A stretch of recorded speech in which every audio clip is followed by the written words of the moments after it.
Gulf నుంచి gas సరఫరాకు భారత్ కొత్త ప్లాన్ రచిస్తోందా? హార్ముజ్ జలసంధి నుంచి ఎదురవుతున్న ఇబ్బందులను అధిగమించేందుకు సముద్ర గర్భంలో పైప్లైన్ ఏర్పాటుకు ఫోకస్ పెట్టిందా? ఈ ప్రశ్నలకు అవుననే సమాధానం అంతటా వినిపిస్తోంది. ఒమాన్ నుంచి గుజరాత్ తీరం వైపు ఈ పైప్లైన్ ఉండబోతోంది. హార్ముజ్ మార్గాన్ని బైపాస్ చేసేలా ప్రణాళికలు రచిస్తున్నట్లుగా టాక్. ఇక సముద్ర గర్భంలో భారీ పైప్లైన్కు ఈ ప్రణాళిక ఉందన్నది ఉన్నత వర్గాల వాదన. ఒమాన్ నుంచి గుజరాత్ తీరానికి అరేబియా సముద్ర మార్గం 2000 కిలోమీటర్ల దూరంలో ఉంటుంది.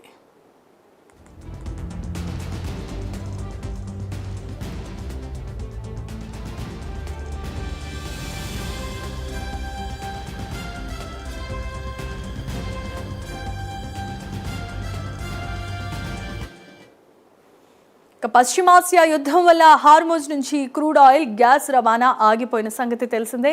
గడిచిన మార్చి నెల నుంచి భారత్లో చమురు కష్టాలు అధికమయ్యాయి. దీంతో ప్రత్యామ్నాయ మార్గాలను అన్వేషిస్తోంది భారత ప్రభుత్వం.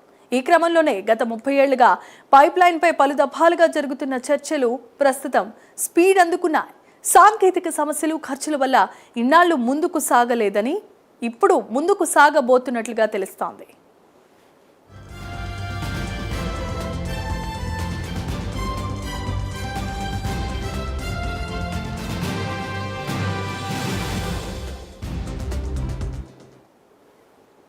అతి త్వరలోనే సముద్ర మార్గంలో సర్వే, సాంకేతిక ప్రతికూలతలపై అంచనా వేస్తున్నారు. ఖర్చుపై కూడా వేగంగా నిర్ణయం తీసుకునేలా సమీక్ష చేస్తున్నారు. దాదాపు 40,000 కోట్లు ఖర్చు అవుతుందని అంచనా.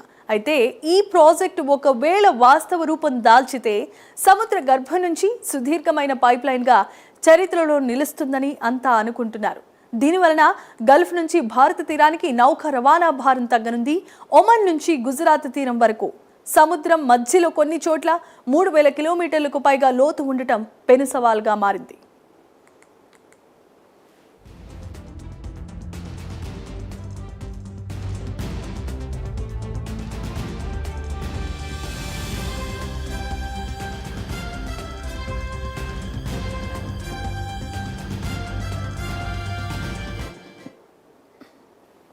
అయితే ప్రస్తుతం ఇంజనీరింగ్ సవాళ్లను అధిగమించేలా చర్చలు సాగుతున్నాయి.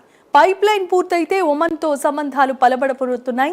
పైప్లైన్ ద్వారా గ్యాస్ సరఫరాకు అయ్యే ఖర్చుపైన ఒక అంచనా రాబోతోంది. ప్రతి metric million British thermal unit MMBTUకి $2 నుంచి $2.5 ఖర్చు అవుతుందని అంచనా. ఒక్కో MMBTUను భారత కొలమానంతో చూస్తే 25 నుంచి 30.12 స్టాండర్డ్ క్యూబిక్ మీటర్గా లెక్కలోనికి తీసుకోవచ్చు.